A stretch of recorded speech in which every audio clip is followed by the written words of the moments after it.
नमस्कार दोस्तों, मैं जितेंद्र रघुवंशी। और जैसा कि सभी लोग इंतजार कर रहे थे कि अध्यापकों का शिक्षा विभाग में संविलियन का जो आदेश है वो अभी तक जारी नहीं हुआ है, क्योंकि राजपत्र जारी हो चुका था। लेकिन अब वो आदेश भी जारी हो गया है, जिसके तहत अध्यापकों का शिक्षा विभाग में संविलियन किया जाएगा। तो वो काफ़ी लंबा आदेश है, काफ़ी लंबी प्रक्रिया है, और इस आदेश में सभी कुछ बताया गया है कि किस प्रकार से अध्यापकों का संविलियन किया जाएगा। मोटे तौर पर अगर हम बात करें तो ये जो कार्यवाही है वो संकुल प्राचार्य, जिला शिक्षा अधिकारी और साथ ही संयुक्त संचालक और सहायक संयुक्त संचालक पर निर्भर कर दी गई है। तो जो आपकी ऑनलाइन ई सेवा पुस्तिका होती है उसी में सभी कुछ कार्य ऑनलाइन ही किए जाएंगे, पूरी कार्यवाही ऑनलाइन की जाएगी।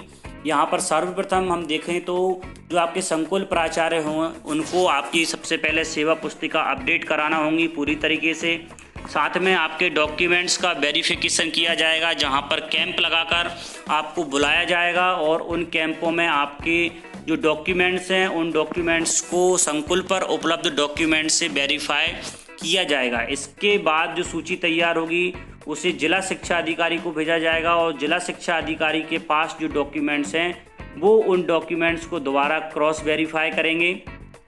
और इसके बाद जो सूची है वो आपके संबंधित नियुक्तकर्ता को भेजे जाएंगे, जैसे कि जिला पंचायत, नगर पंचायत हैं आपकी और जनपद पंचायत हैं। इन सबको आपके डाटा को भेजा जाएगा। वो वहां पर उपलब्ध अपने डाटा से एक बार फिर इस डाटा को वेरीफाई करेंगे, और वेरीफाई करने के बाद जो पात्र होंगे उनकी सूची अलग से एजुकेशन पोर्टल पर उपलब्ध कराई जाएगी, और जो अपात्र होंगे उनकी सूची को भी एजुकेशन पोर्टल पर उपलब्ध कराया जाएगा।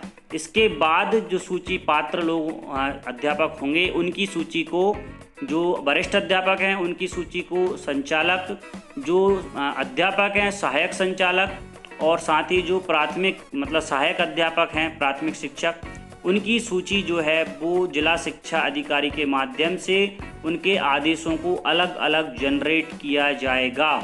और साथ ही आगे की कार्यवाही में ट्रेजरी में अध्यापकों के डाटा को फीड करना। तो ये सभी कार्यवाही है जो अध्यापकों के शिक्षा विभाग में संविलियन के लिए की जाएगी, जो कि एक आदेश के माध्यम से बताई गई है। तो चलिए आपको वो आदेश दिखा देते हैं जिस आदेश में ये पूरी प्रक्रिया दी गई है, और पूरे आदेश को भी आपको एक बार पूरा पढ़कर बताएंगे कि ये पूरी प्रक्रिया किस किस प्रकार से कराई जाना है।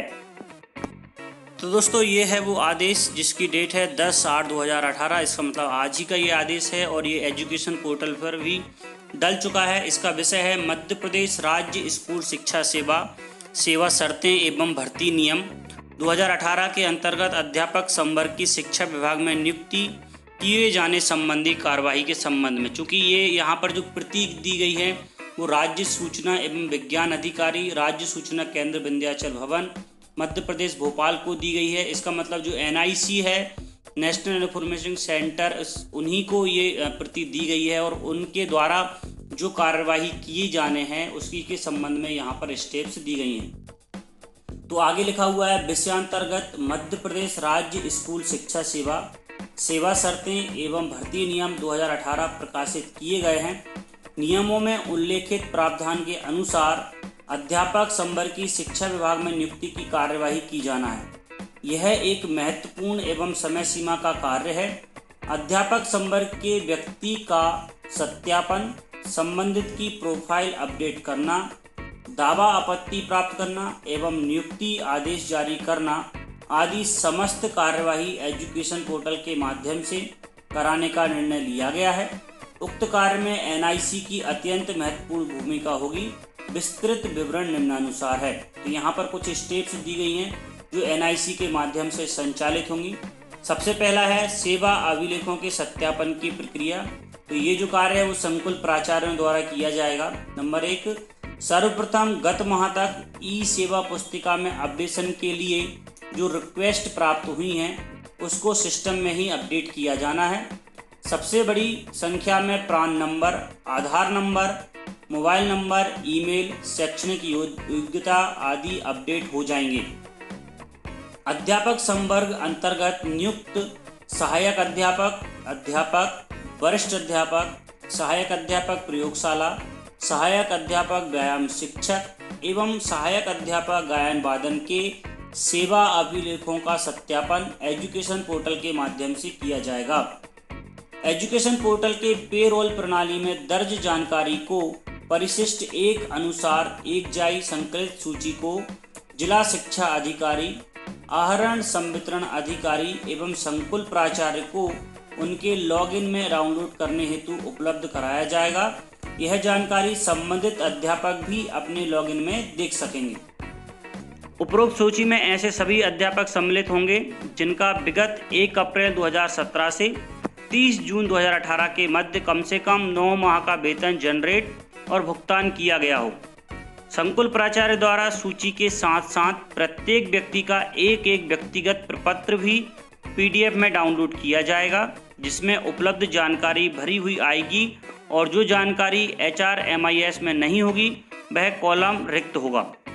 संकुल प्राचार्य द्वारा अपने संकुल अंतर्गत सभी व्यक्तियों का प्रिंट निकाला जाएगा और निर्धारित दिनांकों में शिविर आयोजित कर सभी व्यक्तियों को अपने अभिलेखों के साथ आमंत्रित किया जाएगा। शिविर की समय सारणी आयुक्त लोक शिक्षण द्वारा पृथक से जारी की जाएगी। इसका मतलब है अब अभी एक शिविर लगने वाला है। इस शिविर में आपको अपने जो डॉक्यूमेंट्स हैं उन डॉक्यूमेंट्स को वेरीफाई करवाना होगा और ये शिविर कब लगेगा अभी उसकी डेट भैया नहीं आई है, ठीक है। आगे जब डेट आएगी तब आपको बता दिया जाएगा। आगे है संबंधित अध्यापक द्वारा शिविर में उपस्थित होकर अपने प्रपत्र में उपलब्ध जानकारी का मिलान किया जाएगा और यदि किसी जानकारी में संशोधन आवश्यक होगा तो दस्तावेज के आधार पर आवश्यक संशोधन किया जाएगा और रिक्त कॉलम की जानकारी को भरा जाएगा और प्रपत्र पर हस्ताक्षर किए जाकर संबंधित संकुल प्राचार्य को देकर पावती प्राप्त की जाएगी। संशोधित की गई जानकारी का प्रमाणीकरण प्रपत्र के साथ संलग्न करना आवश्यक होगा। तो अब इसमें तो ये समझ लीजिए कम से कम 2-4 महीने और निकल जाएंगे, तो ये प्रक्रिया काफ़ी लंबी है। आगे है संबंधित अध्यापकों द्वारा शिविर में निम्न अभिलेख स्वयं प्रमाणित कर प्रस्तुत किए जाएंगे।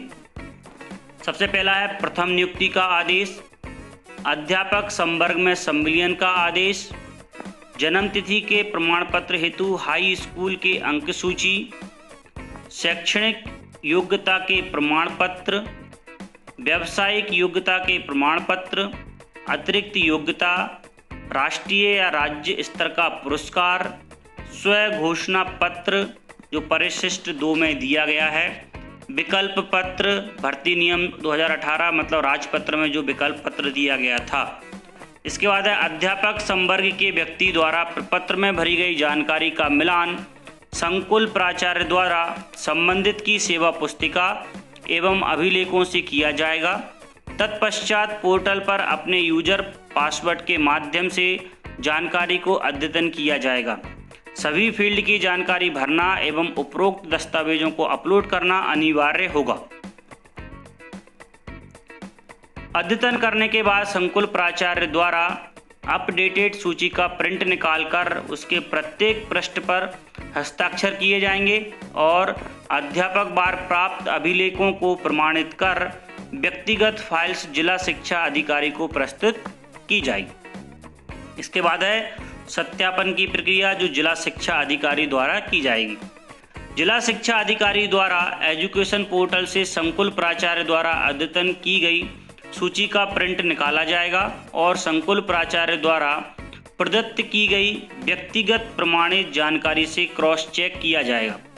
तत्पश्चात निकायवार सूची संबंधित नियुक्तिकर्ता निकाय को सत्यापन हेतु प्रेषित करेंगे और सूची का जो प्रारूप है वो आगे दिया हुआ है। संबंधित निकायों द्वारा उपरोक्त सूची का परीक्षण अपने यहाँ संधारित रिकॉर्ड से किया जाएगा और यह पुष्टि की जाएगी कि सूची में उपलब्ध सभी अध्यापक संवर्ग के व्यक्ति उनके द्वारा नियुक्त किए गए हैं। निकाय द्वारा परीक्षण कर सूची जिला शिक्षा अधिकारी को प्रेषित की जाएगी।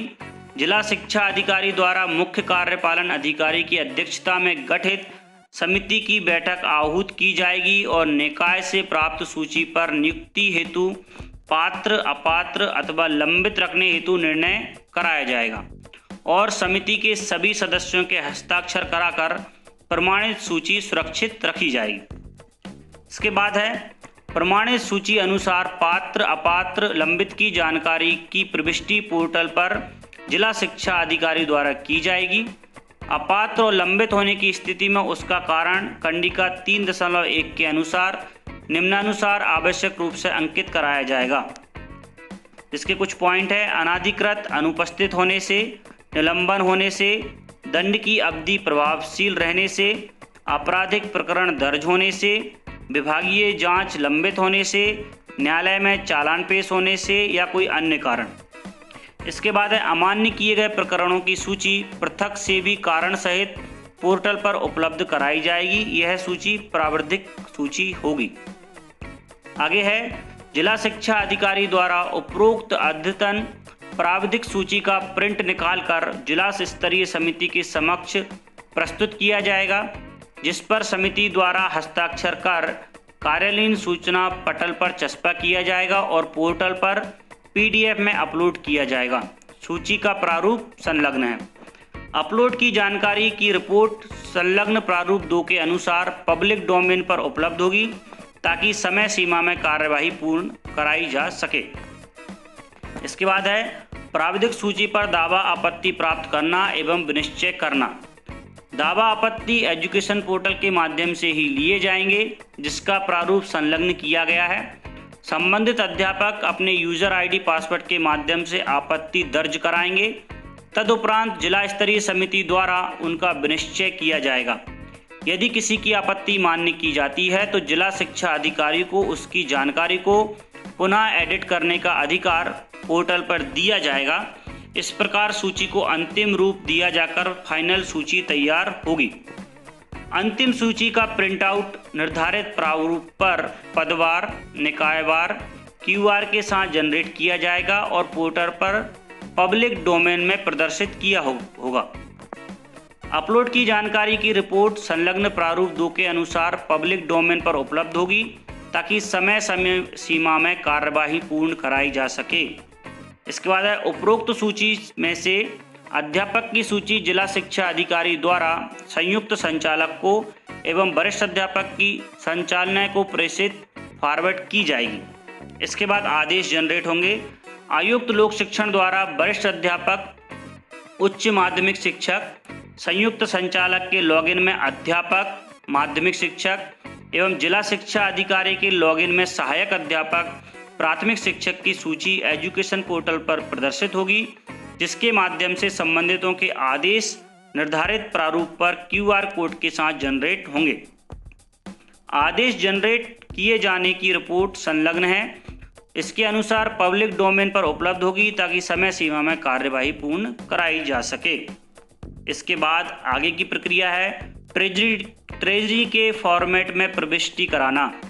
सत्यापित अध्यापकों का डाटा ट्रेजरी द्वारा आवश्यक फील्ड टेम्पलेट संलग्न है, जिसकी जानकारी भी प्रविष्ट करानी होगी, ताकि नवीन संवर्ग में नियुक्त शिक्षकों का ट्रेजरी कोड जनरेट होकर वेतन आहरण समय सीमा में किया जा सके। सैंपल चेकिंग ट्रेजरी के साथ प्रारंभ में ही कुछ डाटा को लेकर कर ली जाए। सर्वप्रथम सभी फील्डों को समाहित करते हुए प्रिंट निकाला जाएगा, ताकि संबंधितों द्वारा पेपर पर जानकारी तैयार कर ली जाए। तदुपरांत एजुकेशन पोर्टल पर अपडेट की जाए और प्राप्त डाटा को ट्रेजरी से लिंक करते हुए एम्प्लॉय कोड जनरेट कराया जाए। उपरोक्त कार्यवाही अत्यंत महत्वपूर्ण है तथा इसके लिए पृथक से एक अधिकारी को नामांकित करते हुए शीघ्र कार्य संपन्न कराने का कष्ट करें। तो दोस्तों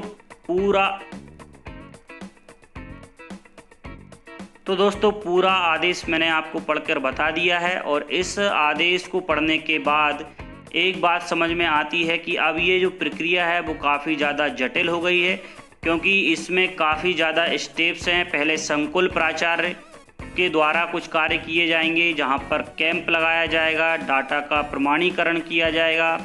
इसके बाद फिर DO जिला शिक्षा अधिकारी द्वारा उस सूची को दोबारा क्रॉस चेक किया जाएगा, ठीक है। इसके बाद फिर उस सूची को तैयार करने के बाद इस सूची पे पहले तो उसको पात्र अपात्र में परिवर्तित किया जाएगा। जो पात्र होंगे उनकी सूची को अलग अलग फॉरवर्ड करना होगा, दावा आपत्ति लेना होगा। फॉरवर्ड करने की प्रक्रिया है कि आयुक्त लोक शिक्षण जो होंगे उनको वरिष्ठ अध्यापक की सूची भेजी जाएगी।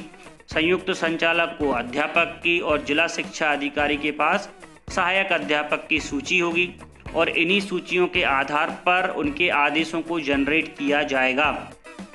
इसके बाद जो आगे की कार्रवाई है उसमें है कि ट्रेजरी में अध्यापक संवर्ग के डेटा को फीड करना और इस डाटा को फीड किया जाएगा।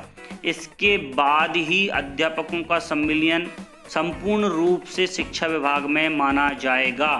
तो अभी फ़िलहाल में जो आदेश जारी हुआ है उसके अनुसार प्रक्रिया जो है वो काफ़ी लंबी है।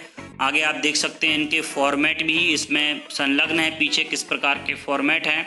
तो आप लोग क्या सोचते हैं ये कार्यवाही कितने समय में हो पाएगी? लगभग मुझे लगता है कि ये सब पूरी कार्रवाई होने में कम से कम 3 से 4 महीने तो लग ही जाएंगे, क्योंकि जहाँ तक हम देखते आए हैं कि कोई भी कार्यवाही जो अध्यापक संवर्ग से संबंधित होती है उसमें काफ़ी ज़्यादा टाइम लगता है। और चूँकि ये कार्यवाही संकुल प्राचार्यों पर निर्भर है तो वहाँ पर जो कार्य करने के लिए अलग से एक शिक्षक का होना ज़रूरी है जो कि पूरे संकुल के कार्य को देख पाए। तो कितना समय लगता है ये तो आगे देखने वाली बात होगी। आप लोग क्या सोचते हैं इस आदेश के बारे में कमेंट्स के माध्यम से ज़रूर बताएं। वीडियो पसंद आया हो तो वीडियो को लाइक और शेयर करना ना भूलें। साथ ही यदि चैनल को सब्सक्राइब नहीं किया है तो चैनल को सब्सक्राइब भी कर लें, क्योंकि आने वाली जो भी स्टेप्स होंगी उनकी कार्यवाही कहाँ कहाँ कैसे कैसे बढ़ी हम सब कुछ आपको अपने इस चैनल पर उपलब्ध कराते रहेंगे समय समय पर कि आगे की कार्रवाई कितनी हो गई है और कहाँ तक वो कार्रवाई बढ़ गई है।